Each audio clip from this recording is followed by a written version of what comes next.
後知後覺，聽講第一心情祖師爺同感情最近塌房，花花公子俾女人玩弄，並且咁多年先生得個一件婚外子女。理論上佢呢個人設咧，應該係兒孫滿堂先啱噶，真係翻車翻得好離譜咯。話說佢同女方咧就唔係情侶關係，一個就想同你睇日出，另外一個就想幫你日出。同感情同之前無數次嘅經驗一樣，以為肉體關係我知你深度，你亦知我長短咪夠咯。但係今次係有啲特別啊，女方話自己避孕套橡膠過敏，只可以食藥避孕。同感情以身入局嗰下，除咗用力就係冇用腦。畢竟佢連橡膠過敏都信咗。後來女方順利懷孕生仔，索要一次性撫養費200幾萬，祖師爺就立即改口話自己俾人做局，類似一戰再戰裏面嘅反向強姦。女方可能以為生咗咧就可以慢慢浸佢，慢慢嘆佢。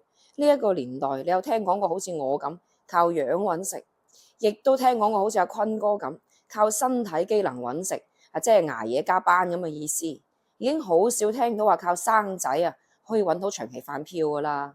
思聰嘅前車之鑑，大家都應該睇到噶啦。呢一種不義之財，嗱，我意思係不容易之財。成年人嘅世界邊有咁多容易噶？容易肥，容易禿，容易窮有。同感情話一早就做空咗自己啦，所有財產都喺阿媽名下，撫養費法院判幾多就俾幾多，為育兒補貼咧佢都想攞翻一半。畢竟呢個係國家俾佢做老豆嘅獎勵，唔理你主動做定係被動做啊。根據網傳嘅聊天記錄顯示咧，女方認為同感情應該支付固定收入嘅20%到30%作為撫養費，明顯係做足咗功課。但係呢個標準對於一頭一尾嘅人，即係巨富同埋靈活待業人士咧，都其實唔係太適用嘅。唔係話你每個月冇收入就唔使俾撫養費㗎。撫養費嘅下限一般係按地區唔同有一定嘅差異。廣州咧經常係以2000蚊為標準。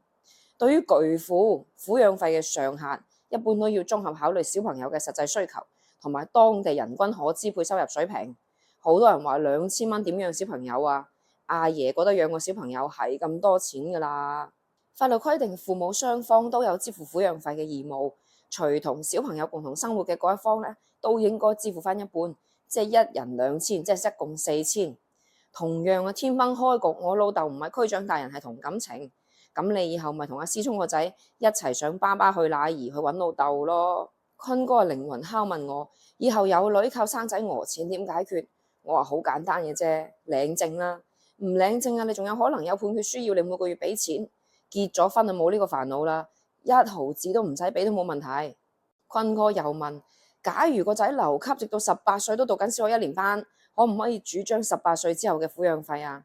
我話咁就要睇你哋撫養協議點寫啦。到底係寫喺18歲為限啦，還是學歷階段為限？嗱，又袋錢入你袋啦。關注我愛江律師，你會幸福㗎。